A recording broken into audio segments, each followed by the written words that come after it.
Hello दोस्तों, आराध्या रस academy के यूट्यूब चैनल में आप सभी का स्वागत है। दोस्तों, कर्मचारी चयन बोर्ड द्वारा आयोजित राजस्थान चतुर्श्रेणी कर्मचारी भर्ती परीक्षा 2025 के नवीनतम पाठ्यक्रम के अनुसार मॉडल पेपर की टेस्ट सीरीज शुरू की गई थी, जिसमें अपने 107 मॉडल पेपर है वो कंप्लीट हो चुके हैं। आज अपना इसमें 108 नंबर का मॉडल पेपर है। कुल 120 प्रश्न इसमें शामिल किए गए हैं और हूबहू आपको ऐसा ही पेपर है वो परीक्षा में देखने को मिलेगा। दोस्तों, अगर आपने पिछले 107 मॉडल पेपर अगर नहीं देखे हैं तो आप प्ले लिस्ट में जाइए, वहां पे आपको फोल्डर मिल जाएगा चतुर्थ श्रेणी कर्मचारी मॉडल पेपर के नाम से। वहां फोल्डर बना हुआ है और उसका लिंक है वो आपको डिस्क्रिप्शन में मिल जाएगा। तो आप वहां जाकर पिछले मॉडल पेपरों का टेस्ट है वो अवश्य दें।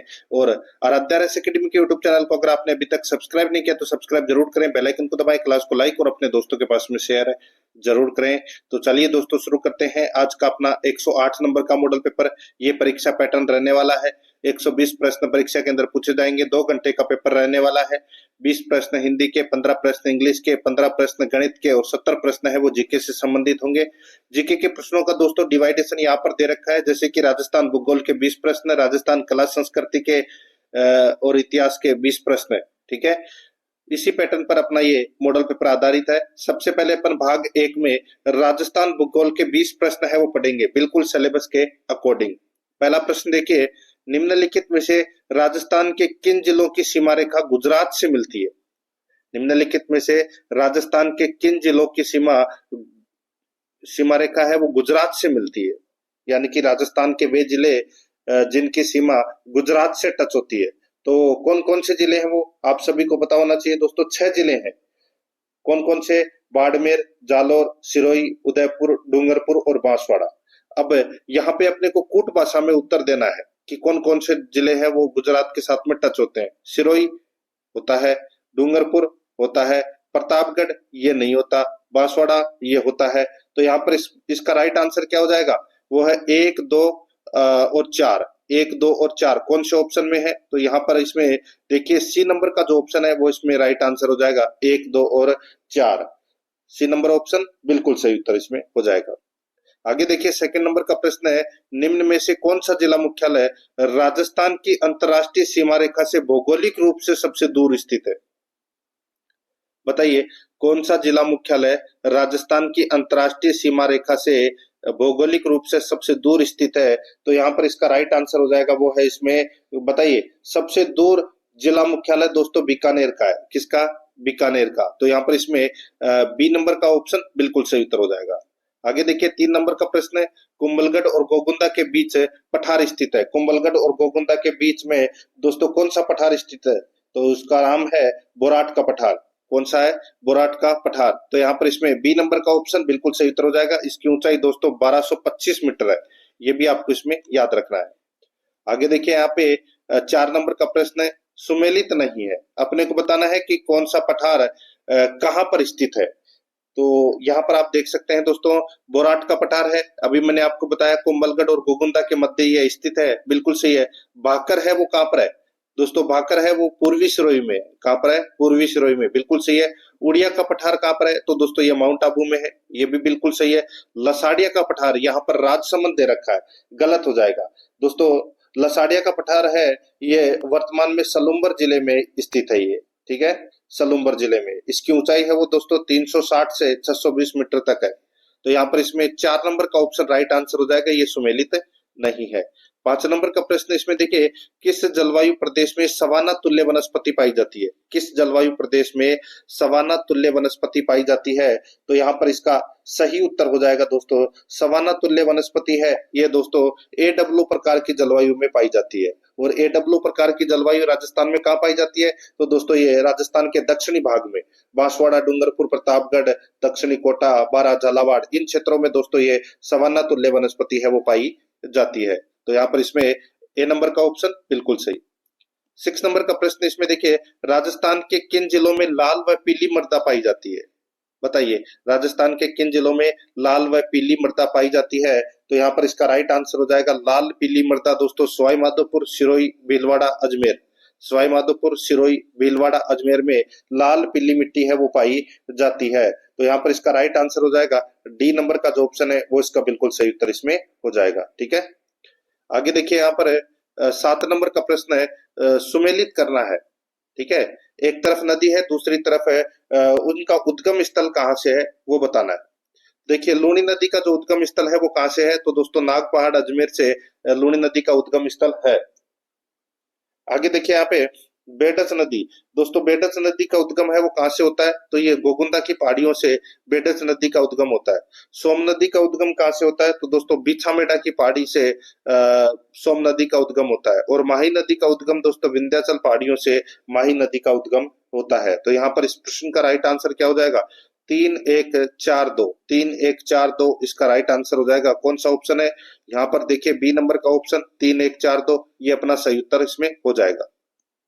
8 नंबर का प्रश्न इसमें देखिए, निम्नलिखित में से कौन सी राजस्थान की नदी बंगाल की खाड़ी के अपवाह तंत्र का भाग नहीं है, बताइए कौन सी नदी अपना जल है वो बंगाल की खाड़ी में नहीं लेकर जाती। देखिए चंबल लेकर जाती है, बनास लेकर जाती है, खारी लेकर जाती है, लेकिन माही है ये अपना जल दोस्तों कहां पर लेकर जाती है, तो ये अरब सागरीय अपवाह तंत्र का भाग है, अरब सागर में लेकर जाती है। तो यहाँ पर इसमें बी नंबर का ऑप्शन बिल्कुल सही। 9 नंबर का प्रश्न इसमें देखिए, नक्की झील कहाँ पर स्थित है, दोस्तों ये नक्की झील कहाँ पर स्थित है, तो ये सिरोही के माउंट आबू में ये स्थित है। तो यहाँ पर इसका सही उत्तर हो जाएगा माउंट आबू में। यहाँ पर डी नंबर का ऑप्शन बिल्कुल सही। आगे देखिए 10 नंबर का प्रश्न है, बाई तालाब झील कहाँ स्थित है, बाई तालाब झील कहाँ पर स्थित है, दोस्तों ये बाई तालाब झील को आनंद सागर झील के नाम से भी जाना जाता है और ये बांसवाड़ा में स्थित है। कहां पर है, बांसवाड़ा में। तो यहाँ पर इसमें right answer C number option सही उत्तर हो जाएगा। 11 नंबर का प्रश्न है, नदी और बांध का कौन सा युग्म सही नहीं है, नदी और बांध का कौन सा युग्म सही नहीं है वो दोस्तों अपने को यहाँ पर बताना है। यहाँ पर देखिए कोठारी नदी पर दोस्तों मेजा बांध बना हुआ है, बिल्कुल सही बात है। रावी व्यास नोहर, दोस्तों रावी व्यास नोहर बिल्कुल सही बात है दोस्तों, यहाँ पे रावी व्यास नदी पर दोस्तों नोहर बांध है वो बना हुआ है। और बनास नदी पर दोस्तों बीसलपुर बांध बना हुआ है, बिल्कुल सही बात है। और यहाँ पर देखिए मोरेल पांचना, ये गलत हो जाएगा। आप सभी को पता होगा दोस्तों ये मोरेल बांध है ये करौली में स्थित है, सॉरी पांचना बांध है ये कहां पर स्थित है, करौली में। ये आपको इसमें याद रखना। और ये मिट्टी से निर्मित दोस्तों राजस्थान का सबसे बड़ा बांध है। और इस बांध में दोस्तों 5 नदियां आती है, भद्रावती, बरखेड़ा, अटा, माची और भैंसावर आकर गिरती है दोस्तों इन इस बांध में। कौन से बांध में, पांचड़ा बांध में। और इसी की वजह से दोस्तों इसका नाम है वो पांचड़ा बांध पड़ा। तो यहाँ पर इसमें मोरेल है वो इसमें गलत हो जाएगा। डी नंबर का ऑप्शन बिल्कुल सही उत्तर इसमें हो जाएगा मित्रों। आगे देखिए 12 नंबर का प्रश्न है, बिशलपुर बांध में पानी की आवक बढ़ाने हेतु निम्नलिखित में से कौन सी परियोजना तैयार की गई है। यहाँ पर पूछा गया है कि दोस्तों बिशलपुर बांध में पानी की आवक बढ़ाने हेतु निम्नलिखित में से कौन सी परियोजना तैयार की गई है, तो इसका राइट आंसर हो जाएगा वो है ब्राह्मणी बनास परियोजना, ब्राह्मणी बनास परियोजना। तो यहाँ पर इसमें सी नंबर का ऑप्शन बिल्कुल सही उत्तर इसमें हो जाएगा, ये आपको इसमें याद रखना है, ठीक है।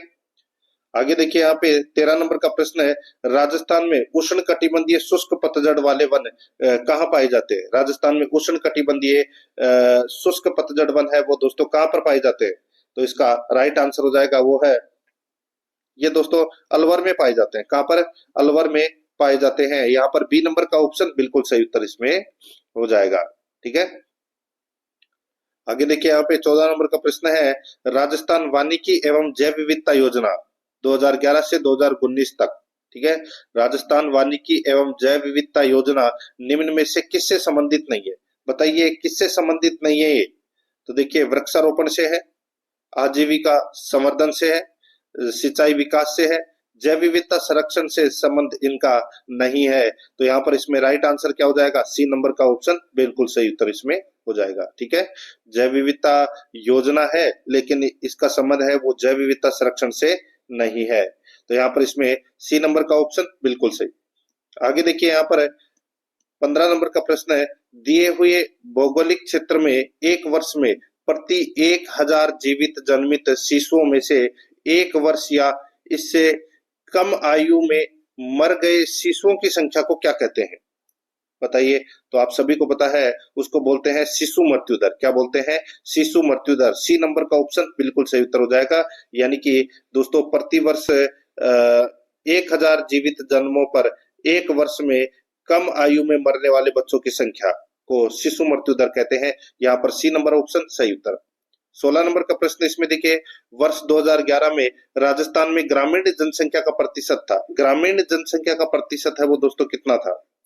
तो यहाँ पर इसका राइट आंसर हो जाएगा वो है 75.1% है। ये 2011 की जनगणना के अनुसार ग्रामीण जनसंख्या का प्रतिशत था। और शहरी क्षेत्र का तो 100 में से 75.1 माइनस कर दीजिए तो कितना बचा? 24.9। तो ये शहरी जनसंख्या का प्रतिशत है। तो यहाँ पर इसमें सही उत्तर क्या हो जाएगा? ए नंबर ऑप्शन सही।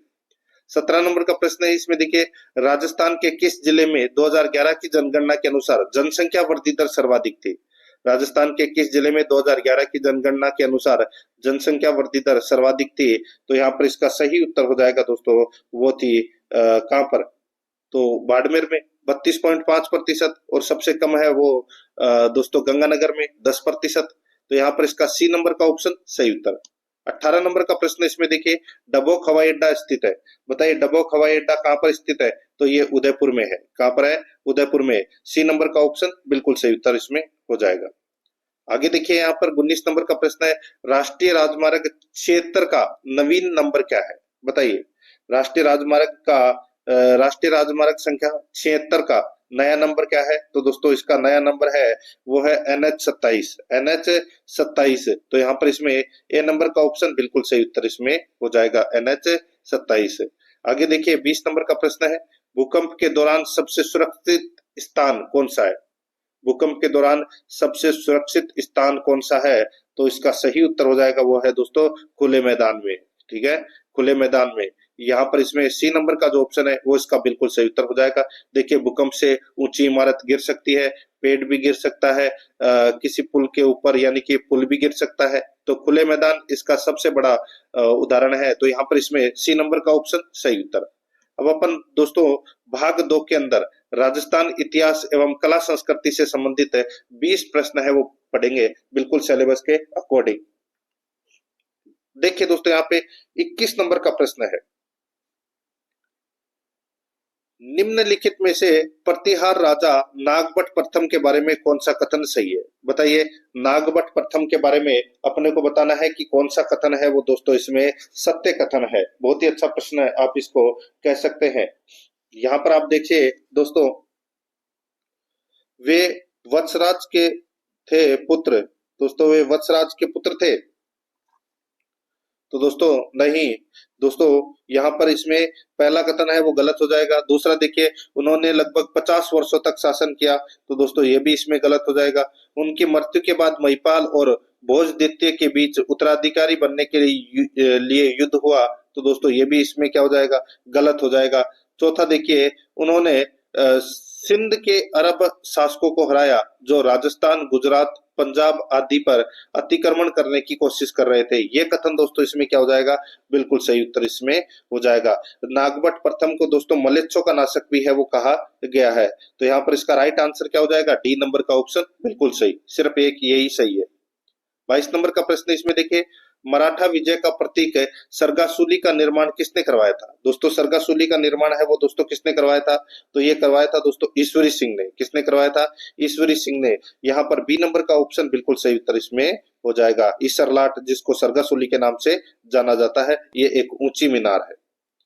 आगे देखिए यहाँ पर इसमें 23 नंबर का प्रश्न है, 1857 ईस्वी में नसीराबाद में विद्रोह करने वाली बटालियन थी। बताइए नसीराबाद में विद्रोह करने वाली बटालियन कौन सी थी? इसका राइट आंसर हो जाएगा वो है, देखिए शुरुआत तो की थी 15वीं नेटिव इन्फेंट्री ने, फिर इसके बाद में दोस्तों 30वीं इन्फेंट्री भी इस विद्रोह में शामिल हो गई थी। तो यहाँ पर इसमें राइट आंसर हो जाएगा 15वीं बंगाल नेटिव इन्फेंट्री। 15वीं बंगाल नेटिव इन्फेंट्री ने दोस्तों नसीराबाद में विद्रोह करने वाली ये बटालियन थी। तो यहाँ पर इसमें डी नंबर का ऑप्शन बिल्कुल सही उत्तर हो जाएगा। नसीराबाद में विद्रोह कब हुआ था? 28 मई 1857 को। ये भी आपको इसमें याद रखना है। डी नंबर ऑप्शन सही। 24 नंबर का प्रश्न है, भारत के प्रथम स्वतंत्रता संग्राम में जो भोजन सामग्री क्रांतिकारी संदेश के साथ गांवों में वितरित की जाती थी वह थी? बताइए भारत के प्रथम स्वतंत्रता संग्राम में जो भोजन सामग्री क्रांतिकारी संदेश के साथ गांव में वितरित की जाती थी वह थी, तो वह कौन सी थी? तो दोस्तों देखिए 1857 की क्रांति का प्रतीक माना जाता है कमल का फूल। ठीक है, वह दोस्तों आप चपाती या रोटी बोल सकते हैं। तो यहाँ पर इसका सही उत्तर हो जाएगा बी नंबर का ऑप्शन, बिल्कुल सही, चपाती।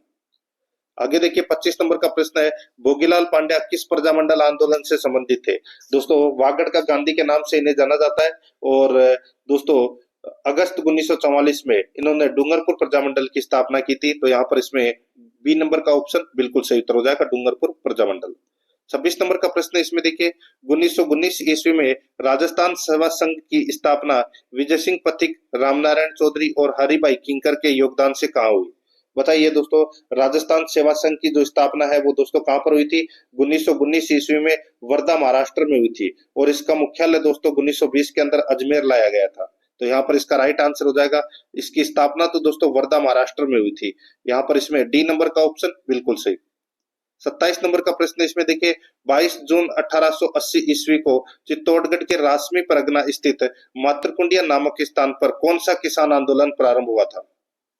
बताइए, 22 जून 1880 ईस्वी को चित्तौड़गढ़ में रासमी परगना स्थित मातृकुंडिया नामक स्थान पर कौन सा किसान आंदोलन प्रारंभ हुआ था? तो यहाँ पर इसका राइट आंसर हो जाएगा, वो है इसमें कौन सा? तो दोस्तों जाट किसान आंदोलन है वो प्रारंभ हुआ था सबसे पहले। ठीक है, तो यहाँ पर इसमें सही उत्तर क्या हो जाएगा? ए नंबर का ऑप्शन बिल्कुल सही उत्तर इसमें हो जाएगा, ये आपको इसमें याद रखना है।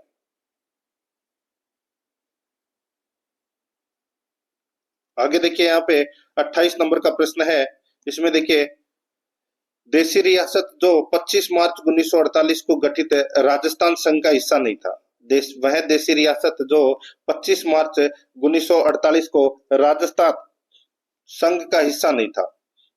तो इसका जो राइट आंसर हो जाएगा वो है दोस्तों इसमें देखिए उदयपुर है, उदयपुर इसमें शामिल नहीं था। ठीक है, 25 मार्च को राजस्थान संघ, राजस्थान के एकीकरण का दूसरा चरण की बात हो रही है दोस्तों यहाँ पे, तो उसमें उदयपुर शामिल नहीं था। उदयपुर तीसरे चरण में शामिल हुआ था दोस्तों 18 अप्रैल 1948 को। तो यहाँ पर इसका राइट आंसर क्या हो जाएगा? सी नंबर ऑप्शन सही। 29 नंबर का प्रश्न है, कितने सोपानों में सिरोही का राजस्थान में विलय हुआ? कितने सोपानों में सिरोही का राजस्थान में विलय हुआ? तो यहाँ पर इसका राइट आंसर हो जाएगा, सिरोही का एकीकरण दोस्तों 2 चरणों में हुआ था। ठीक है, तो यहाँ पर इसमें राइट आंसर क्या हो जाएगा? सी नंबर का सॉरी बी नंबर का ऑप्शन बिल्कुल सही उत्तर इसमें हो जाएगा।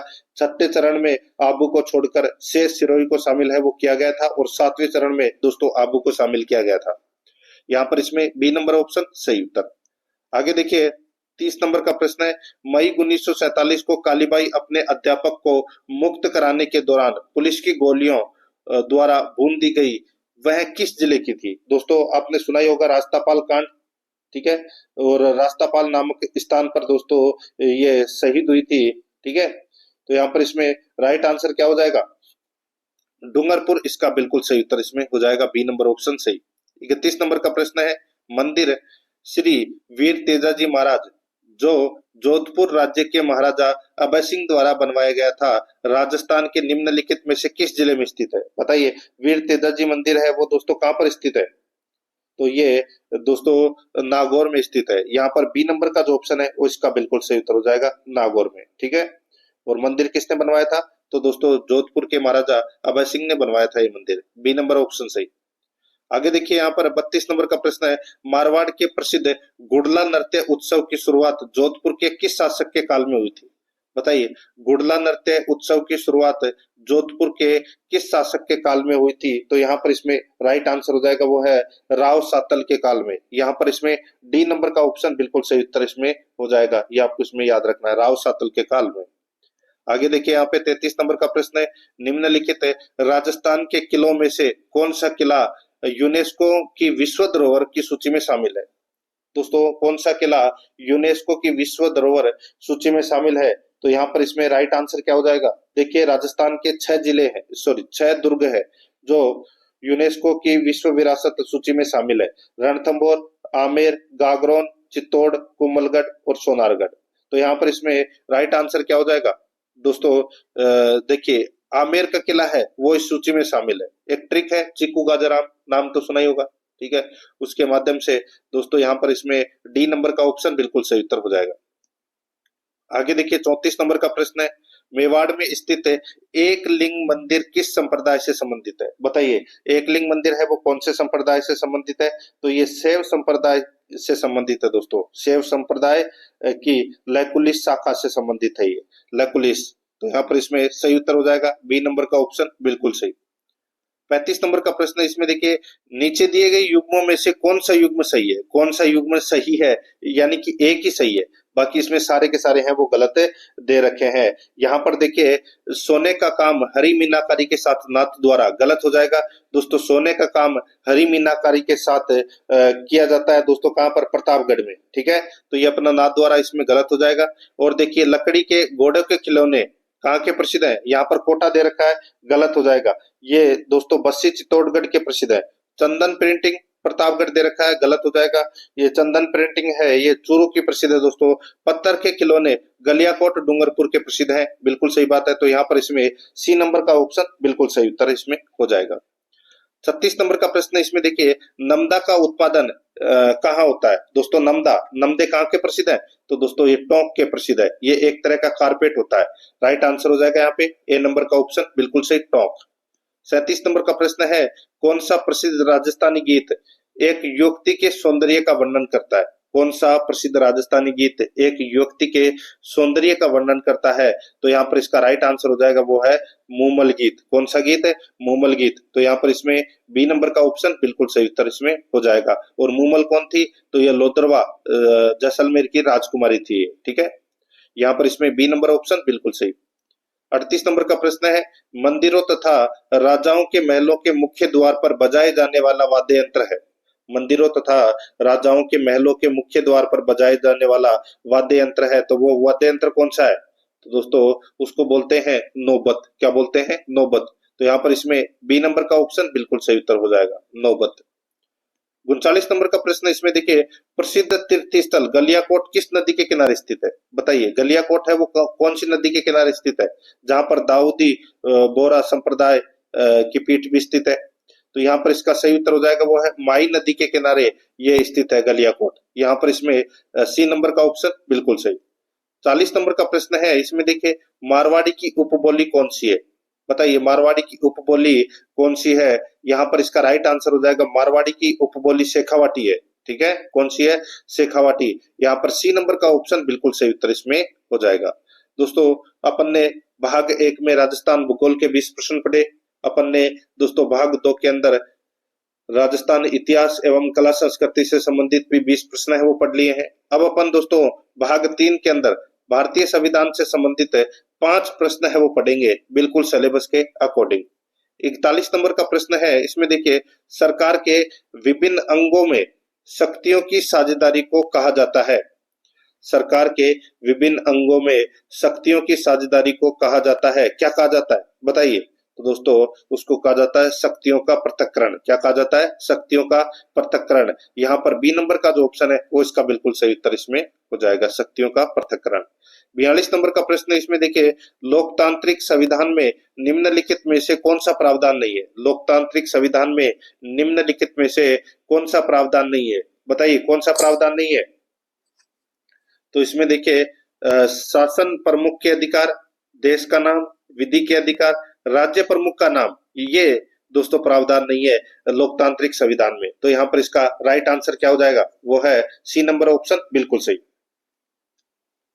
आगे देखिए, यहाँ पर 43 नंबर का प्रश्न है, भारतीय स्वतंत्रता अधिनियम कब पारित हुआ था? भारतीय स्वतंत्रता अधिनियम दोस्तों कब पारित हुआ था? तो यह 18 जुलाई 1947 को यह पारित हुआ था। 18 जुलाई 1947 को यह पारित हुआ था। ए नंबर का ऑप्शन बिल्कुल सही उत्तर इसमें हो जाएगा। 44 नंबर का प्रश्न इसमें देखिए, किस एक्ट के द्वारा भारत में ईस्ट इंडिया कंपनी का व्यापारिक एकाधिकार समाप्त कर दिया गया? किस एक्ट के द्वारा भारत में ईस्ट इंडिया कंपनी का व्यापारिक एकाधिकार समाप्त कर दिया गया?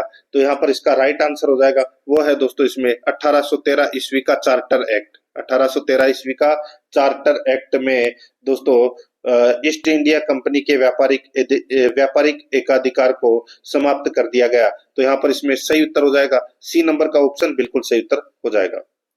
आगे देखिए, यहाँ पर इसमें 45 नंबर का प्रश्न है, भारत के संविधान को किसने अंगीकृत किया?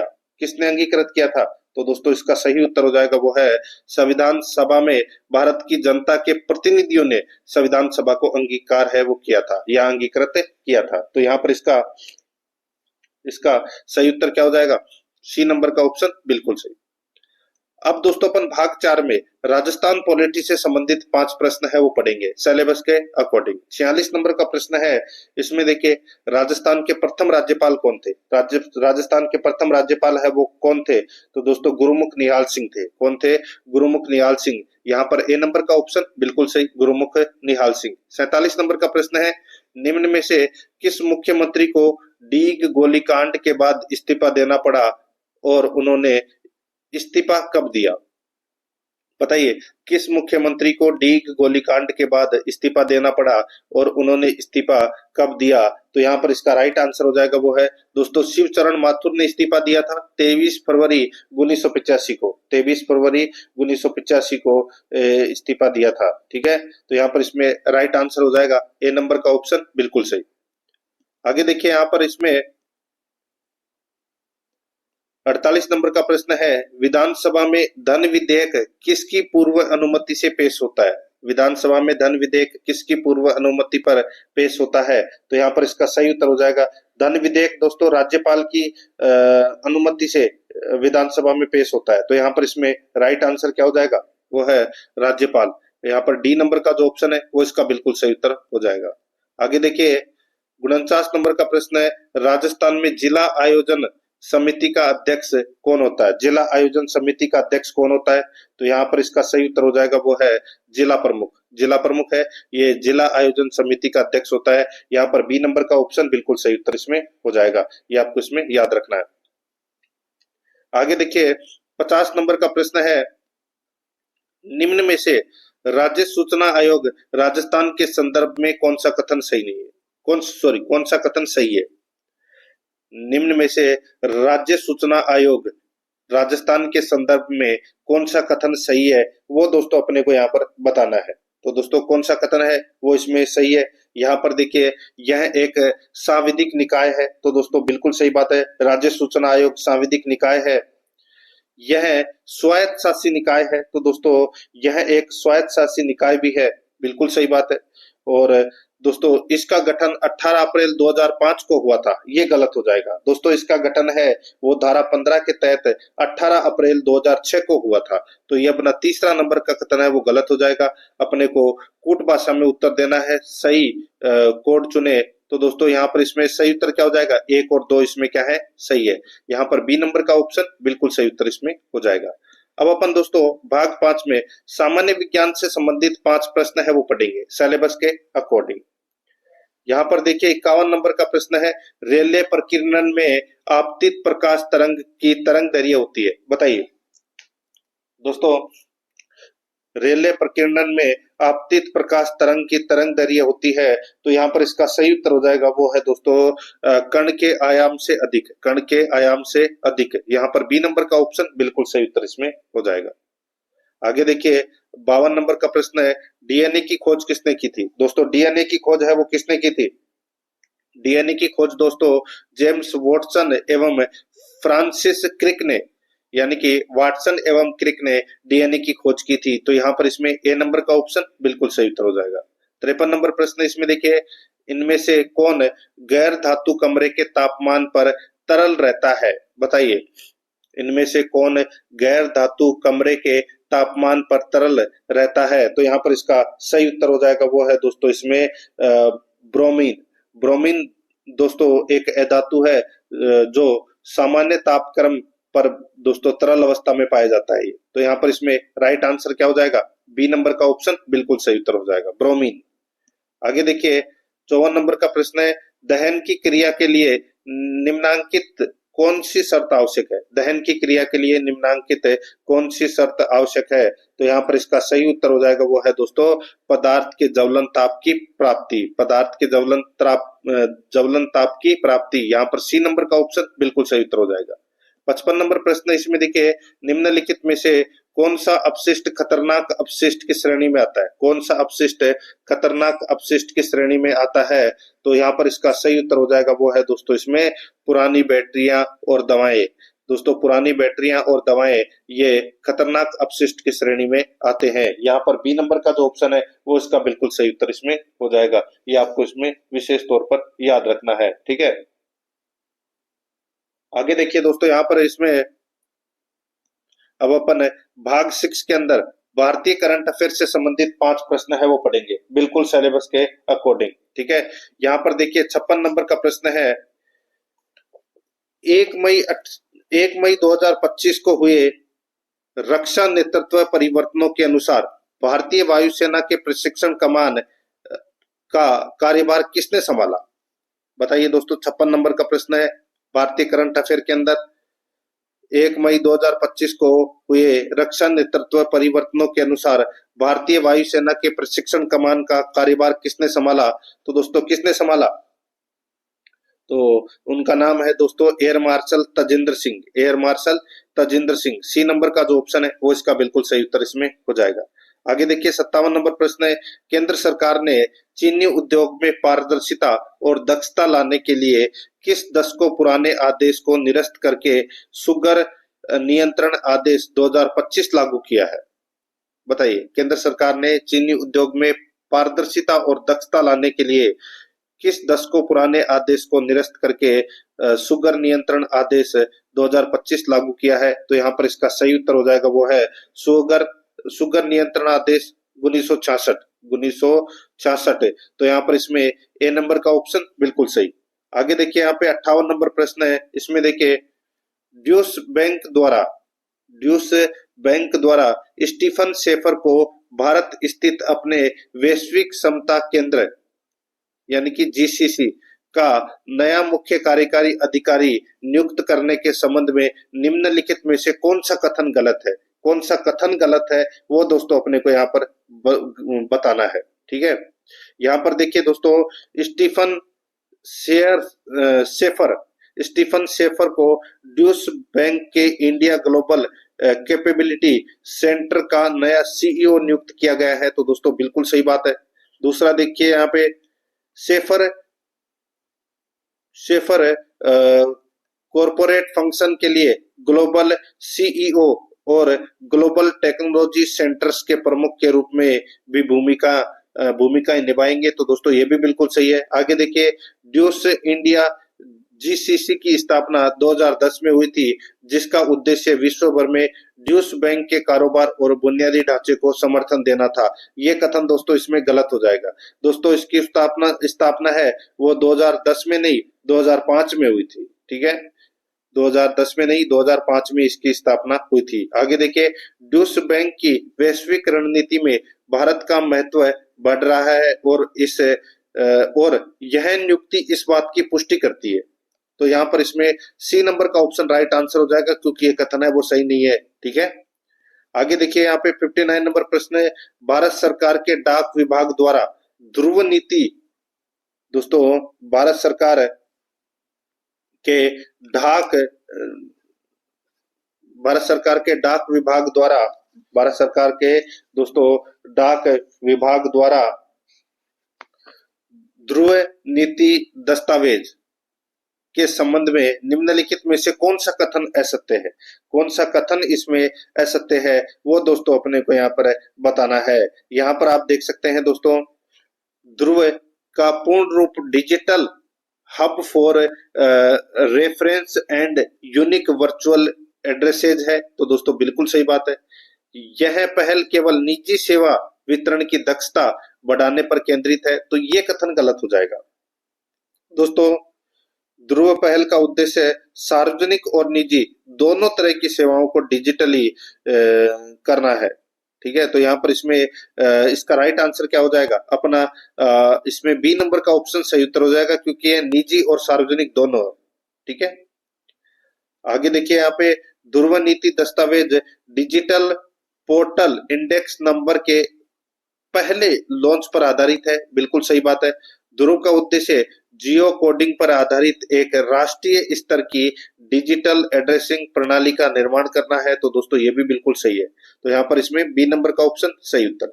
60 नंबर का प्रश्न है, इसमें देखिए धनुष और ATAGS तोपों के संबंध में क्या असत्य है, क्या असत्य है वो अपने को यहाँ पर बताना है। यहाँ पर देखिए धनुष तोप को बोफोर्स तोप के डिजाइन पर आधारित होकर भारत में विकसित किया गया है, बिल्कुल सही बात है दोस्तों।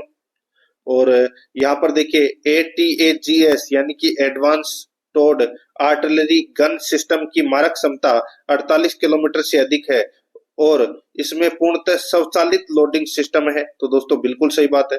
आगे देखिए बोफोर्स FH-77B एक भारतीय निर्मित तोप है जिसे 1999 के कारगिल युद्ध में इसके प्रदर्शन के लिए जाना जाता है। तो ये अपना इसमें गलत हो जाएगा दोस्तों।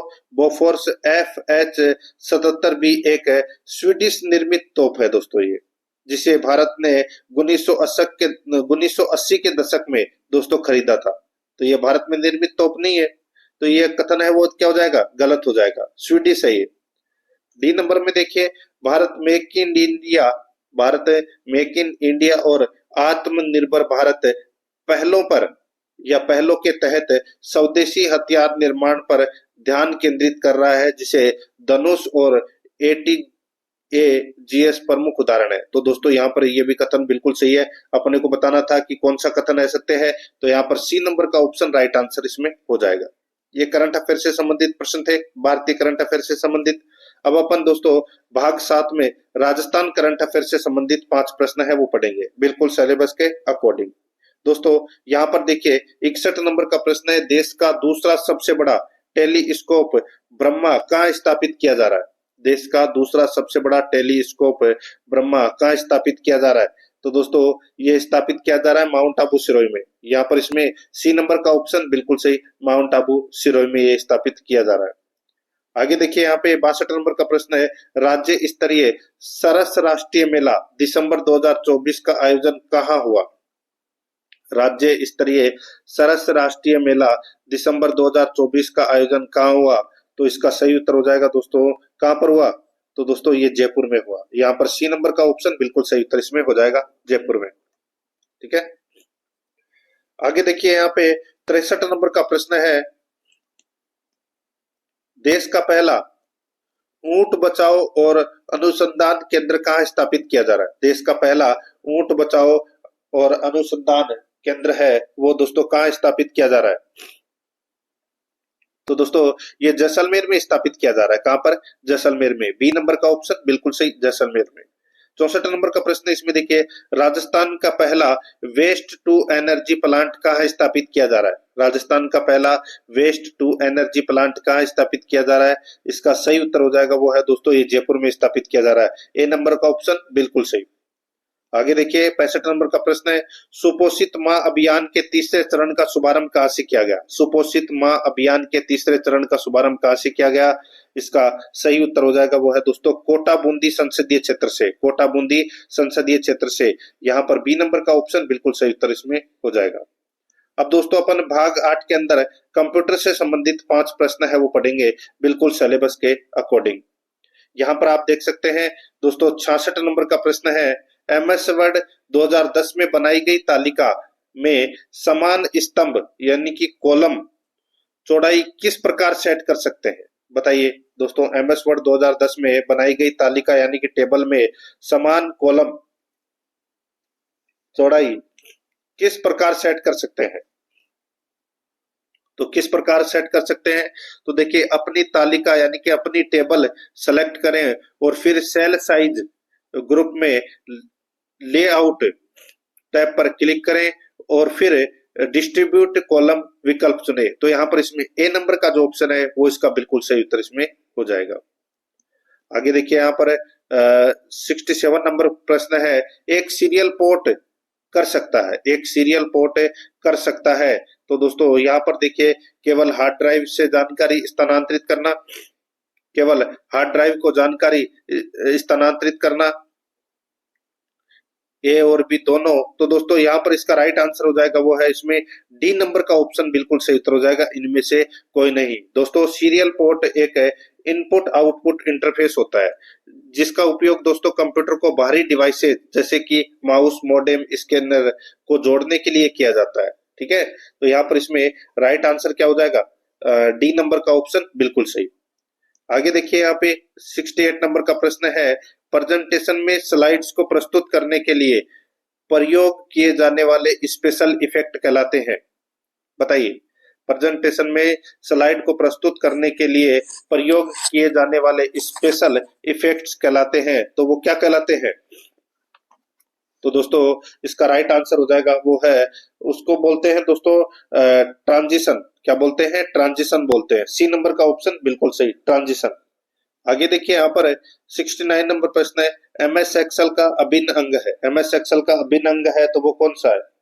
सॉरी, एमएस एक्सेल किसका अभिन्न अंग है? तो ये एमएस ऑफिस का अभिन्न अंग है। एमएस वर्ड भी, एमएस एक्सेल भी, पावर पॉइंट भी, ये एमएस ऑफिस के ही अंग है।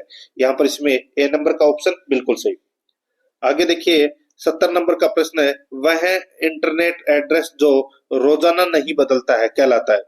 वह इंटरनेट एड्रेस जो रोजाना नहीं बदलता है कहलाता है, तो वो क्या कहलाता है? तो इसका राइट आंसर हो जाएगा वो होता है दोस्तों static IP address. Static IP address, यहाँ पर बी नंबर का ऑप्शन बिल्कुल सही उत्तर इसमें हो जाएगा। अब दोस्तों अपन भाग 9 के अंदर हिंदी व्याकरण से संबंधित 20 प्रश्न है वो पढ़ेंगे, बिल्कुल सिलेबस के अकॉर्डिंग। ठीक है, देखिए आपको ये भी पता होना चाहिए कि आपके कौन से पार्ट में कितने प्रश्न है वो गलत हो रहे हैं। ठीक है, इससे आप अपनी तैयारी का आकलन कर सकते हैं और परीक्षा नजदीक है, ज्यादा से ज्यादा आपको मॉडल पेपर का टेस्ट है वो देना है। ठीक है, 71 नंबर का प्रश्न है, इसमें देखिए राजश्री शब्द में कौन सी संधि है? तो दोस्तों राजश्री राजश्री शब्द में दोस्तों कौन सी संधि है? तो इसका संधि विच्छेद होगा दोस्तों राजा प्लस ऋषि, राजा प्लस ऋषि, और इसमें गुण संधि का प्रयोग हुआ है। यहाँ पर ए नंबर का ऑप्शन बिल्कुल सही उत्तर हो जाएगा। आगे देखिए यहाँ पे 72 नंबर का प्रश्न है, इसमें देखिए निम्नलिखित में से किस शब्द में व्यंजन संधि है? व्यंजन संधि है वो किस में है? तो दोस्तों देखिए जगन्नाथ, जगत प्लस नाथ। ठीक है, जगत प्लस नाथ, इसमें दोस्तों व्यंजन संधि का प्रयोग हुआ है। नरेश में दोस्तों नर प्लस ईश, इसमें गुण संधि है। प्रत्यक्ष में प्रति प्लस अक्ष, इसमें यण संधि है। और पावक में दोस्तों पो प्लस अक पावक है, इसमें अयादि संधि है। तो यहाँ पर इसमें ए नंबर ऑप्शन सही। आगे देखिए अभिष्ट शब्द में उपसर्ग है। अभिष्ट शब्द में उपसर्ग कौन सा है? तो दोस्तों अभिष्ट शब्द में अभि प्लस इष्ट, इसमें अभि उपसर्ग लगा हुआ है। ए नंबर का ऑप्शन बिल्कुल सही। 74 नंबर का प्रश्न, इसमें देखिए निम्नलिखित पद इक प्रत्यय से बने हैं, इनमें से कौन सा पद गलत है? बताइए, इक प्रत्यय किसमें नहीं लगा हुआ? सामाजिक में देखिए समाज प्लस इक, दैविक में देखिए देव प्लस इक, और पक्षिक में देखिए पक्ष प्लस इक, और पैतृक में दोस्तों पितृ प्लस इक। ठीक है, पितृ प्लस इक। तो दोस्तों यहाँ पर देखिए पक्षिक, पक्षिक नहीं होता, ये होता है पाक्षिक। क्या होता है दोस्तों? पाक्षिक होता है। ठीक है, और इसका विग्रह हो जाएगा पक्ष प्लस इक। तो यहाँ पे पक्षिक दे रखा है, इसलिए ये गलत हो जाएगा। सी नंबर का ऑप्शन बिल्कुल सही। आगे देखिए 75 नंबर प्रश्न है, महात्म्य, महात्म्य शब्द है। तो दोस्तों ये महात्म्य शब्द क्या है? तो ये दोस्तों महात्मा प्लस यह। ठीक है, इसमें यह प्रत्यय जुड़ा हुआ है और ये भाववाचक संज्ञा है। तो यहाँ पर इसका सही उत्तर हो जाएगा डी नंबर का ऑप्शन बिल्कुल सही, भाववाचक संज्ञा। आगे देखिए 76 नंबर प्रश्न है, निम्नलिखित में से किस विकल्प में सभी शब्द व्यक्तिवाचक संज्ञाएं हैं? व्यक्तिवाचक संज्ञाएं हैं वो दोस्तों किस में है? तो यहाँ पर इसमें देखिए पता चल गया होगा आपको। यहाँ पे देखिए व्यक्तिवाचक संज्ञा दोस्तों राधेश्याम, पन्नालाल और हिमालय, ये नाम है। तो यहाँ पर इसमें सही उत्तर हो जाएगा राधेश्याम, पन्नालाल और हिमालय, ये व्यक्तिवाचक संज्ञाएं हैं। यहाँ पर इसमें बी नंबर का ऑप्शन सही उत्तर। आगे देखिए किस क्रम में निश्चित परिमाणवाचक विशेषण है? किस क्रम में निश्चित परिमाणवाचक विशेषण है, तो यहाँ पर इसका राइट आंसर हो जाएगा। देखिए, 1 एकड़ जमीन में धान की फसल खड़ी है, ठीक है। 1 एकड़ जमीन में धान की फसल खड़ी है, तो दोस्तों ये निश्चित परिमाणवाचक विशेषण है, ठीक है। निश्चित है 1 एकड़, तो यहाँ पर इसमें ए नंबर का ऑप्शन बिल्कुल सही। आगे देखिए यहाँ पे, बिहारी ने सतसई लिखी, बिहारी ने सतसई लिखी में सतसई शब्द में कौन सा विशेषण है? बताइए, सतसई शब्द में कौन सा विशेषण है? दोस्तों सतसई शब्द है, इसमें संख्यावाचक विशेषण है, संख्यावाचक। तो यहाँ पर इसमें सही क्या हो जाएगा? ए नंबर का ऑप्शन बिल्कुल सही, संख्यावाचक विशेषण। 79 नंबर प्रश्न, इसमें देखिए, राम पुस्तक पढ़ता है में क्रिया है, राम पुस्तक पढ़ता है, इसमें कौन सी क्रिया है? तो दोस्तों इसका राइट आंसर हो जाएगा, वो है इसमें सकर्मक क्रिया है दोस्तों। यहाँ पे राम कर्ता और पुस्तक है वो कर्म है, यहाँ पर ए नंबर का ऑप्शन बिल्कुल सही, सकर्मक क्रिया। आगे देखिए, निम्नांकित में से अशुद्ध शब्द है, अशुद्ध शब्द कौन सा है? तो दोस्तों यहाँ पर देखिए, उच्च श्रृंखल, उच्च श्रृंखल है ये दोस्तों, गलत है यहाँ पर ये, ठीक है। इसमें एक बिंदी हो रहा है कि दोस्तों यहाँ पर इसका राइट आंसर क्या हो जाएगा? तो दोस्तों इसका सही उत्तर हो जाएगा सी नंबर का जो ऑप्शन है वो इसका बिल्कुल सही। आगे देखिए, 81 नंबर का प्रश्न है, शुद्ध वाक्य छांटिए। दोस्तों शुद्ध वाक्य को अपने को क्या करना है? छांटना है, ठीक है। शुद्ध वाक्य छांटना है। तो यहां पर आप देख सकते हैं, शुद्ध वाक्य इनमें से कौन सा है? देखिए, बंदूक एक उपयोगी अस्त्र है, बंदूक एक उपयोगी अस्त्र है, ये दोस्तों इसमें क्या है? गलत दे रखा है, ठीक है। ये सॉरी नहीं, शुद्ध वाक्य छांटना है, तो ये बिल्कुल सही है दोस्तों, ठीक है। बंदूक एक उपयोगी अस्त्र है, ये शुद्ध वाक्य है ये, ठीक है। वह मेरा पुस्तक है, वह मेरा नहीं, वह मेरी पुस्तक है। इन्हें एक पुत्र है, इन्हें नहीं, इनके एक पुत्र है, या इनका एक पुत्र है। भारत में अनेकों जातियां हैं, तो दोस्तों भारत में अनेकों नहीं, भारत में अनेक जातियां हैं, तो ये इसमें एक ही शुद्ध वाक्य है और वो है ए नंबर का ऑप्शन बिल्कुल सही। आगे देखिए, 82 नंबर का प्रश्न है, निम्नलिखित में से एक निर्भीक का विलोम है। बताइए, निर्भीक का विलोम क्या हो जाएगा? दोस्तों निर्भीक का विलोम होता है कायर या डरपोक, तो यहाँ पर इसमें डी नंबर का ऑप्शन बिल्कुल सही उत्तर हो जाएगा, कायर। 83 नंबर प्रश्न, इसमें देखिए, निम्नलिखित विलोम युग्मों में से शब्द युग्म शुद्ध नहीं है। बताइए कौन सा विलोम शब्द है वो दोस्तों इसमें गलत दे रखा है। यहाँ पर आप देख सकते हैं, देखिए, नरसंगी का विलोम होता है कृत्रिम, बिल्कुल सही है। अवरोह का विलोम होता है आरोह है, ये भी बिल्कुल सही है। तामसिक का विलोम होता है सात्विक, तो दोस्तों ये भी बिल्कुल सही है। समास का न्यून दे रखा है, ये गलत हो जाएगा। समास का विलोम होता है दोस्तों व्यास, क्या हो जाएगा? व्यास। तो यहाँ पर इसमें डी नंबर का ऑप्शन बिल्कुल सही उत्तर हो जाएगा। 84 नंबर का प्रश्न, इसमें देखिए, किस विकल्प के सभी शब्द परस्पर समानार्थी है? किस विकल्प के सभी शब्द परस्पर समानार्थी है? तो यहाँ पर इसका राइट आंसर क्या हो जाएगा? वो है दोस्तों यहाँ पर इसमें व्याल, पनग, उरग और भुजंग। तो यहाँ पर इसमें सी नंबर का ऑप्शन बिल्कुल सही उत्तर हो जाएगा। ये सर्प के पर्यायवाची है, ये क्या है? सर्प के पर्यायवाची है, सी नंबर ऑप्शन सही।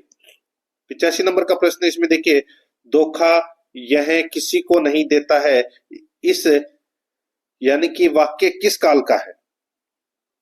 धोखा यह किसी को नहीं देता है, वाक्य किस काल का है? तो दोस्तों ये कौन से काल का है? तो ये वर्तमान काल का है, तो यहाँ पर इसमें डी नंबर का ऑप्शन बिल्कुल सही उत्तर इसमें हो जाएगा।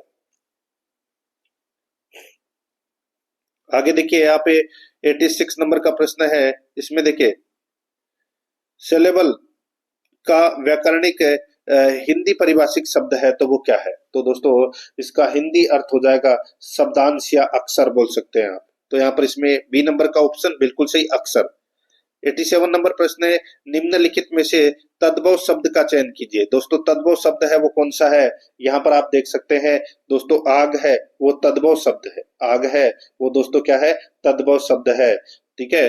दीपक का तद्भव होगा दिया, और द्रोण का दोस्तों तद्भव होता है दोना, और दधि का दोस्तों जो तद्भव होता है वो होता है दृष्टि। तो यहाँ पर इसमें सही उत्तर क्या हो जाएगा? सी नंबर का ऑप्शन बिल्कुल सही।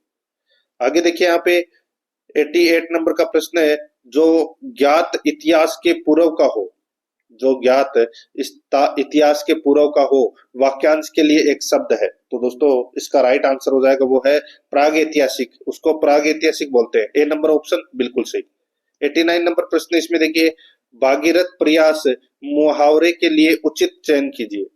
भागीरथ प्रयास मुहावरे के लिए उचित चयन कीजिए। यहाँ पर इसका राइट आंसर क्या हो जाएगा, वो है दोस्तों भागीरथ प्रयास एक मुहावरा है और इसका अर्थ है अथक प्रयत्न करना। तो यहाँ पर इसमें इसको बोल सकते हैं असाधारण प्रयास। यहाँ पर इसमें बी नंबर का ऑप्शन बिल्कुल सही। 90 नंबर का प्रश्न इसमें देखिए, अस्पताल में मरीज की मृत्यु हो जाने के बाद जब डॉक्टर इलाज के लिए आया तो लोगों ने कहा कि, बताइए, रिक्त स्थान की पूर्ति के लिए उपयुक्त लोकोक्ति है, लोकोक्ति की पूर्ति करनी है। तो दोस्तों वो हो जाएगा, देखिए अस्पताल में जब या अस्पताल में मरीज की मृत्यु हो जाने के बाद जब डॉक्टर इलाज के लिए आया तो लोगों ने कहा, का वर्षा जब कृषि सुखानी, का वर्षा जब कृषि सुखानी। यानी कि दोस्तों समय पर निकल जाने के बाद उपाय का कोई लाभ नहीं होता। तो यहाँ पर इसका सही उत्तर क्या हो जाएगा, ए नंबर का जो ऑप्शन है वो इसका बिल्कुल सही उत्तर हो जाएगा। अब अपन दोस्तों भाग 10 के अंदर इंग्लिश ग्रामर से संबंधित 15 प्रश्न है वो पढ़ेंगे। दोस्तों यहाँ पर देखिए, इसमें 91 नंबर का प्रश्न है, select the correctly spelled word. अपने को दोस्तों यहाँ पे सही स्पेलिंग बताना है कि दोस्तों कौन सी स्पेलिंग इसमें सही है। तो यहाँ पर देखिए दोस्तों हैंडकरचीफ, दोस्तों हैंडकरचीफ है वो दोस्तों इसमें बिल्कुल सही स्पेलिंग है। तो यहाँ पर इसमें सही उत्तर 1 नंबर ऑप्शन हो जाएगा। आगे देखिए यहाँ पे 92 नंबर का प्रश्न है, fill in the blank with suitable preposition. दोस्तों प्रीपोजिशन अपने को भरना है।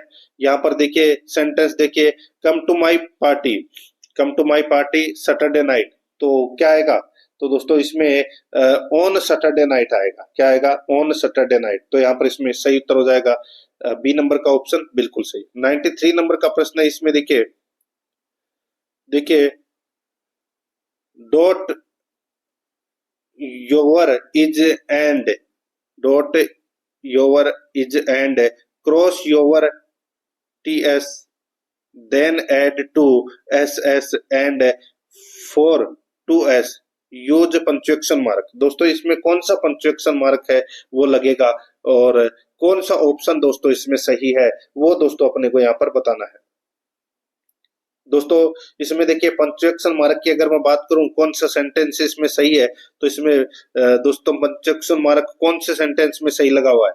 तो यहाँ पर देखिए डॉट योर is, ठीक है, ये पंक्चुएशन मार्क इसमें यहाँ लग गया। एंड क्रॉस योर, देखिए ts, t और s के बीच में ये पंक्चुएशन मार्क लग गया।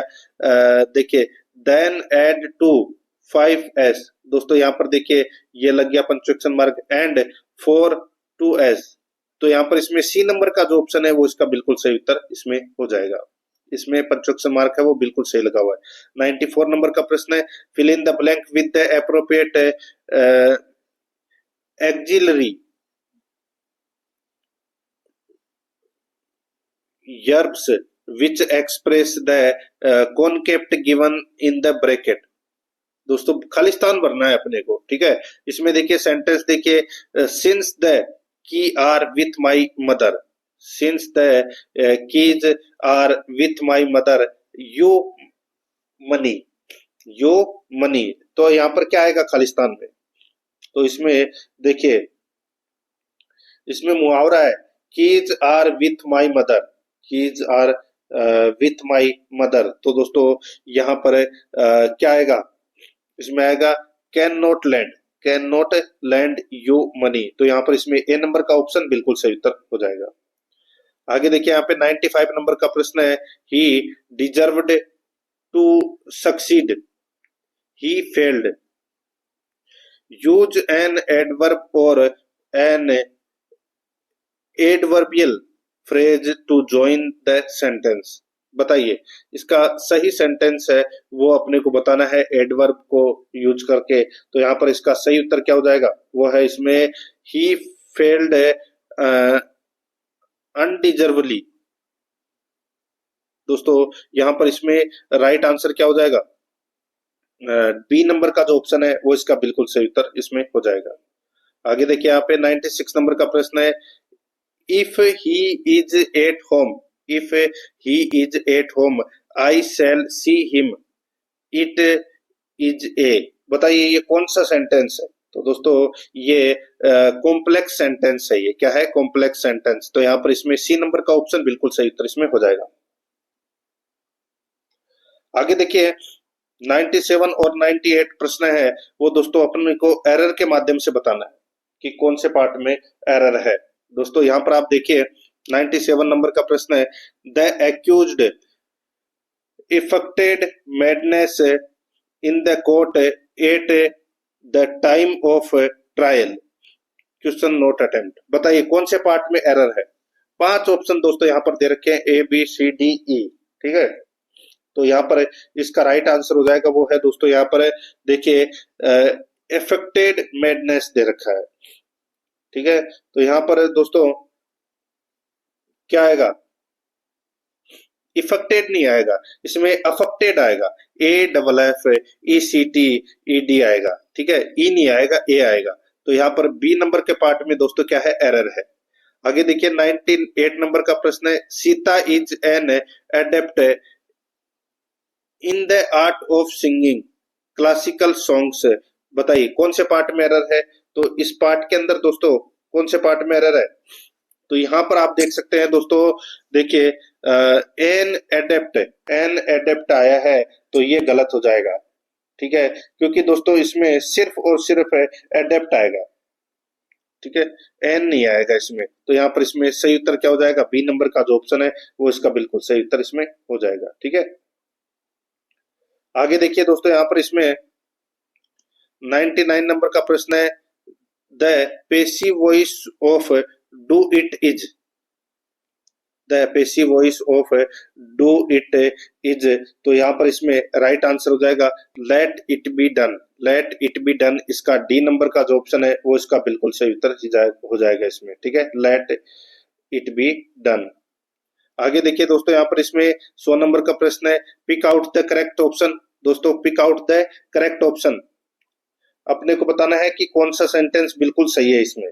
तो यहाँ पर देखिए, he said that new Delhi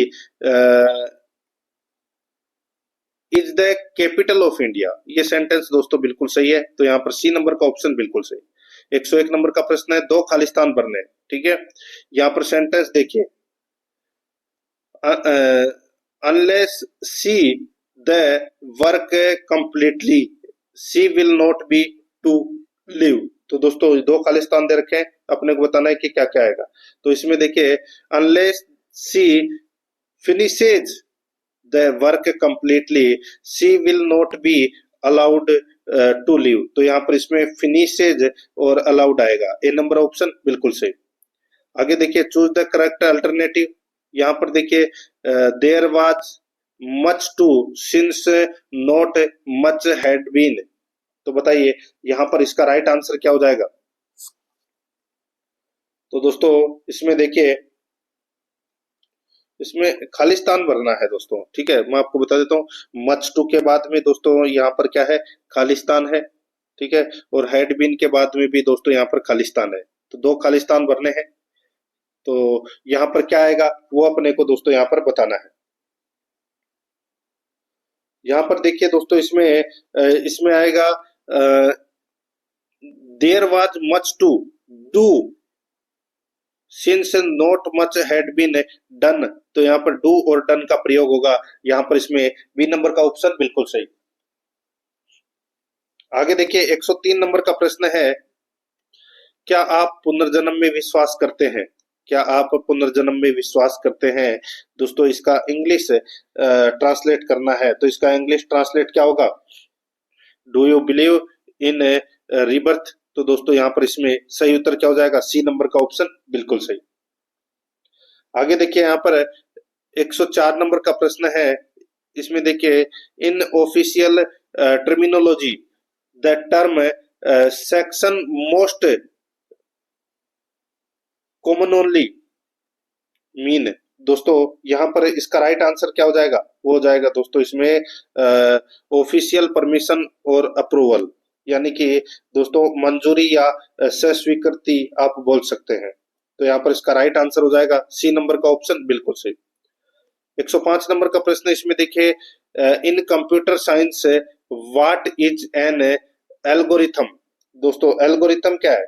तो दोस्तों algorithm a set of step by step rules to solve a problem, ये है दोस्तों एल्गोरिथम। यहाँ पर सी नंबर का ऑप्शन बिल्कुल सही उत्तर इसमें हो जाएगा। ठीक है, अब दोस्तों अपन यहाँ पे भाग 11 के अंदर गणित से संबंधित 15 प्रश्न है वो पढ़ेंगे, बिल्कुल सिलेबस के अकॉर्डिंग। यहाँ पर देखिए 106 नंबर का प्रश्न है, इसमें देखिए 0.25 और 0.36 का महत्तम समापवर्तक यानी कि एचसीएफ ज्ञात कीजिए। तो दोस्तों सीधा सा हो जाएगा, यहाँ पे इनका एलसीएम ले लीजिए। सॉरी, यहाँ पर देखिए इसको अपन ऐसे लिख सकते हैं, 0.25 को अपन दोस्तों यहाँ पर लिख सकते हैं 25/100 और 36/100। ठीक है, तो यहाँ 25 की जगह दोस्तों 24 कर लीजिए, ये थोड़ा सा आसान हो जाएगा। ठीक है, तो यहाँ पे 24/100 और 36/100। तो यहाँ पर इसका एलसीएम यानी कि इसका एलसीएम कितना हो जाएगा? तो 24 और 36 में किसका भाग जा रहा है? तो दोस्तों यहाँ पर जा रहा है किसका? 12 का जा रहा है। ठीक है, तो 12/200 तो कितना हो जाएगा? 0.12। तो यहाँ पर इसमें राइट आंसर क्या हो जाएगा? बी नंबर का ऑप्शन, बिल्कुल सही। आगे देखिए 107 नंबर प्रश्न है, प्रथम 35 प्राकृतिक संख्याओं का औसत ज्ञात कीजिए। प्रथम 35 प्राकृतिक संख्याओं का औसत है वो ज्ञात कीजिए। तो दोस्तों औसत निकालना है तो प्रथम प्लस अंतिम बटे 2, तो यानी कि 1 प्लस 35/2 कितना होता है? तो 36 में 2 का भाग दिया तो 18। तो यहाँ पर सी नंबर का ऑप्शन बिल्कुल सही। 108 नंबर का प्रश्न इसमें देखिए, 250 का 27% माइनस 1000 का 0.02% बराबर है। तो यहाँ पर इसका सही उत्तर क्या हो जाएगा बताइए? तो 250 का दोस्तों 27% निकालना है और फिर 1000 का 0.02% निकालना है। तो क्या आएगा दोस्तों? यहाँ पर आप देख सकते हैं दोस्तों, 250 का दोस्तों 27% निकलेगा कितना? तो ये निकलेगा 67.50। कितना निकलेगा? 67.50। और 1000 का 0.02% कितना होता है? तो वो होगा दोस्तों यहाँ पे 0.20। कितना होगा? 0.20। अब इसमें से घटा लीजिए तो कितना बचा? 67.30। इसका सही उत्तर हो जाएगा यहाँ पर 67.30, यानी कि सी नंबर का ऑप्शन बिल्कुल सही। 109 नंबर का प्रश्न इसमें देखिए, यदि 6 वस्तुओं का क्रम मूल्य 7 वस्तुओं के विक्रम मूल्य के बराबर है, लाभ प्रतिशत या हानि ज्ञात कीजिए। लाभ प्रतिशत या हानि ज्ञात कीजिए, तो सीधा सा हो जाएगा। अंतर कितना है? 6 वस्तु और 7 वस्तु में कितना अंतर है? 1 का। तो यहाँ पे 1/7, 1/7 इंटू 100 कर लीजिए। तो दोस्तों 100 में 7 का भाग दोगे तो कितना आ जाएगा? यह आ जाएगा दोस्तों 14.28%। 14.28% की दोस्तों इसमें हानि हो रही है। सी नंबर का ऑप्शन सही। आगे देखिए, इनमें से कौन सा बेहतर है? इनमें से कौन सा बेहतर है? यहाँ पे देखिए 10% और 20% की क्रमिक छूट, 10% और 20% की क्रमिक छूट। तो दोस्तों यहाँ पे देखिए कुल छूट कितने की दी गई है? यहाँ पे सीधा सा है, 100 में से 10 गए तो कितने बचे? 90। 90 का 20% निकाल लीजिए तो कितना हो जाएगा? 18। तो 10 और 18 दोस्तों 28% की इसमें छूट मिल रही है, कर्मिक छूट। 20% और 10% की कर्मिक छूट। तो दोस्तों यहाँ पे देखिए सबसे पहले 80 बचे। ठीक है, 80 बचे, 20% की छूट दी, उसके बाद में 80 के ऊपर 10% की और छूट दी, यानी कि 8 की और छूट दे दी। ठीक है, तो कितने बचे? 72। ठीक है, तो अभी भी दोस्तों इसमें भी 28% की छूट मिली है। तो यहाँ पर इसका राइट आंसर हो जाएगा दोनों समान है। सी नंबर का ऑप्शन बिल्कुल सही, दोनों क्या है? समान है। आगे देखिए दोस्तों यहाँ पर इसमें 111 नंबर का प्रश्न है, एक पेन का मूल्य एक पेंसिल के मूल्य का दोगुना है। एक पेन का मूल्य एक पेंसिल के मूल्य का दोगुना है। यदि एक पेंसिल का मूल्य 1 रुपए है तो 3 पेन और 2 पेंसिलों का मूल्य ज्ञात कीजिए। अब यहाँ पर आप देख सकते हैं दोस्तों, इसमें एक पेन का मूल्य एक पेंसिल के मूल्य का दोगुना है, यानी कि एक पेंसिल का मूल्य, पेंसिल है वो दोस्तों उसका मूल्य 1 रुपए है, तो पेन का मूल्य कितना हो जाएगा 2। तो 3 पेन और 2 पेंसिल, तो ये तो 3 पेन यानी कि एक पेन 2 रुपए का है, तो 3 पेन कितने के हो जाएंगे 6 के, और 2 पेंसिल के 2 रुपए। ठीक है, तो 6 और 2 8। तो यहाँ पर इसमें सही उत्तर हो जाएगा बी नंबर का ऑप्शन बिल्कुल सही।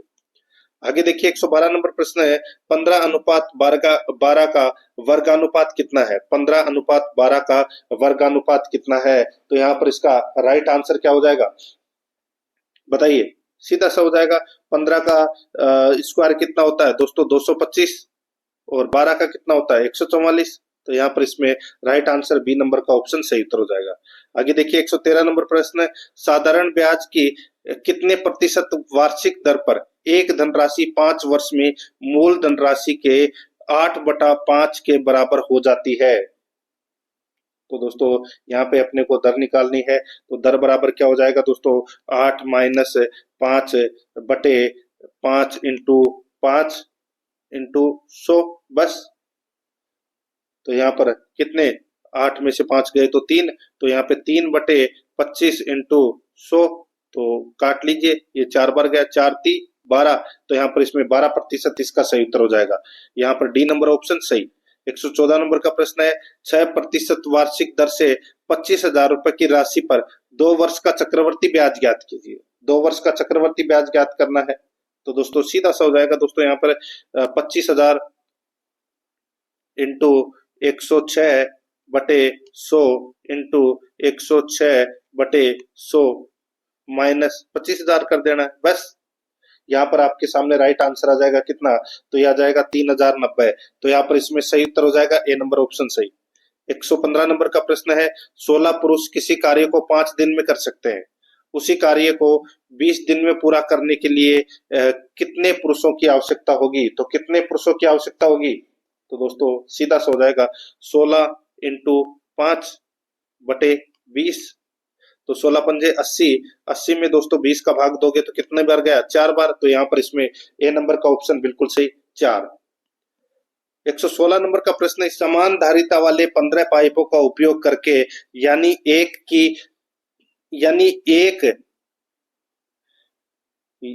टंकी को 9 मिनट में भरा जा सकता है। उपरोक्त समान धारिता वाले 20 पाइपों का उपयोग किए जाने पर पानी की उस टंकी को कितने मिनट में भरा जा सकेगा? तो कितने मिनट में भरा जा सकेगा? तो दोस्तों यहाँ पर देखिए 15 इंटू 9 कर लीजिए, 15 इंटू 9 बराबर 20 इंटू प्रश्नवाचक चिन्ह, तो सीधा सा हो जाएगा दोस्तों 15 इंटू 9 कितना होता है 135। 135 में दोस्तों 20 का भाग दे लीजिए, कितना आ जाएगा 6.75। यही अपना सही उत्तर हो जाएगा, डी नंबर ऑप्शन सही। 117 नंबर प्रश्न है, यदि एक वाहन की चाल में 10 किलोमीटर प्रति घंटा की कमी होती है तो इसे 1800 किलोमीटर की दूरी तय करने में सामान्यतः लगने वाले समय से 2 घंटे अधिक समय लगता है। इसके द्वारा उस दूरी को तय करने में सामान्यतः लगने वाला समय ज्ञात कीजिए। दोस्तों चाल 1 और चाल 2 दे रखी है, तो दोस्तों यहाँ पे चाल 1 कितनी है x, माना कि चाल 1 है वो x है, इंटू सूत्र है दोस्तों इसका चाल 1 इंटू चाल 2 बटे चालों का अंतर इंटू समय का अंतर बराबर दूरी। तो दोस्तों यहाँ पर x इंटू x माइनस 10 बटे 10, 2 घंटे का अधिक समय लगता है, तो समय का अंतर कितना है इंटू 2 बराबर दोस्तों दूरी कितनी है 1800 किलोमीटर। तो दोस्तों बस इसको काट लीजिए, इसको आप काटोगे तो कितना आ जाएगा 18 घंटा आ जाएगा। कितना आ जाएगा 18 घंटा। तो यहाँ पर सी नंबर का ऑप्शन बिल्कुल सही उत्तर हो जाएगा। आगे देखिए यहाँ पे 118 नंबर का प्रश्न है, 54 किलोमीटर प्रति घंटा की चाल से चल रही एक रेलगाड़ी 90 मीटर लंबे प्लेटफॉर्म को 60 सेकंड में पार करती है। उस रेलगाड़ी को एक बिजली के खंभे को पार करने में लगने वाला समय ज्ञात कीजिए। तो दोस्तों यहाँ पर सीधा सा हो जाएगा 54 किलोमीटर प्रति घंटा है, इसको अपन दोस्तों मीटर प्रति सेकंड में बदलेंगे, तो दोस्तों 54 इंटू 5/18, तो कितना आ जाएगा तो दोस्तों 15 मीटर प्रति सेकंड। तो दोस्तों रेलगाड़ी की लंबाई प्लस 90 मीटर बराबर चाल इंटू समय। तो दोस्तों यहाँ पे अपन इसको करेंगे x प्लस 90, बराबर दोस्तों 15 इंटू 60, 15 इंटू 60। तो बराबर क्या हो जाएगा दोस्तों? तो ये हो जाएगा दोस्तों x बराबर हो जाएगा 900 माइनस 90, तो यानी कि 810 मीटर आ जाएगा। और 810 में अपन 15 मीटर सेकंड का भाग देंगे तो कितना आ जाएगा? 54 सेकंड आ जाएगा। यही अपना सही उत्तर हो जाएगा, डी नंबर ऑप्शन बिल्कुल सही। आगे देखिए 119 नंबर प्रश्न है, धारा के विपरीत दिशा में चल रही एक नाव को एक दूरी तय करने में 8 घंटे 48 मिनट का समय लगता है, जबकि धारा की दिशा में आरंभ बिंदु पर लौटने में 4 घंटे का समय लगता है। शांत जल में नाव की चाल और धारा की चाल का अनुपात ज्ञात कीजिए। शांत जल में, तो दोस्तों यहाँ पे अनुपात ज्ञात करना है। यहाँ पर मैं आपको बता देता हूँ दोस्तों, 8 घंटे 48 मिनट, तो इसको अपन ऐसे लिख सकते हैं 8 48 बटे 60 प्लस 4। ठीक है, उसी प्रकार दोस्तों यहाँ पर लिख सकते हैं 8 48 बटे 60 माइनस 4। ठीक है, तो अनुपात निकालना है, अब निकाल लीजिए। अनुपात निकलेगा दोस्तों इसमें 8:3, तो यहाँ पर इसमें बी नंबर का ऑप्शन बिल्कुल सही। आगे देखिए यहाँ पे 120 नंबर प्रश्न है, दिया गया पाई चार्ट प्रत्येक तिमाही में एक दुकान की बिक्री को कुल बिक्री के प्रतिशत के रूप में दर्शाता है। पाई चार्ट का अध्ययन कीजिए और उसके आधार पर पूछे गए प्रश्नों का उत्तर दीजिए। दोस्तों इसमें देखिए यहाँ पे बिक्री दे रखी है, पहली तिमाही, दूसरी तिमाही, तीसरी तिमाही और चौथी तिमाही। तो यहाँ पर देखिए किन तिमाहियों में क्रमशः सबसे अधिक और सबसे कम बिक्री हुई है, सबसे अधिक और सबसे कम बिक्री हुई है। तो दोस्तों यहाँ पर देखिए सबसे अधिक बिक्री तो दोस्तों 40% में हुई है और इसमें 10%। तो यहाँ पर इसका राइट आंसर क्या हो जाएगा? यहाँ से शुरू है दोस्तों 1, ये 2, ये 3 और ये 4। तो यहाँ पर दूसरी और तीसरी इसका राइट आंसर हो जाएगा, यानी कि ए नंबर का ऑप्शन बिल्कुल सही उत्तर इसमें हो जाएगा। तो दोस्तों इसी के साथ मैंने आपको ये मॉडल पेपर है वो कंप्लीट करवा दिया है। प्रश्न आपको कैसे लगे कमेंट में जरूर बताएं और आराध्या एकेडमी के यूट्यूब चैनल को सब्सक्राइब जरूर करें, बेल आइकन को दबाएं, क्लास को लाइक और अपने दोस्तों के पास में शेयर जरूर करें। मिलते हैं दोस्तों नेक्स्ट क्लास में। जय हिंद, जय भारत।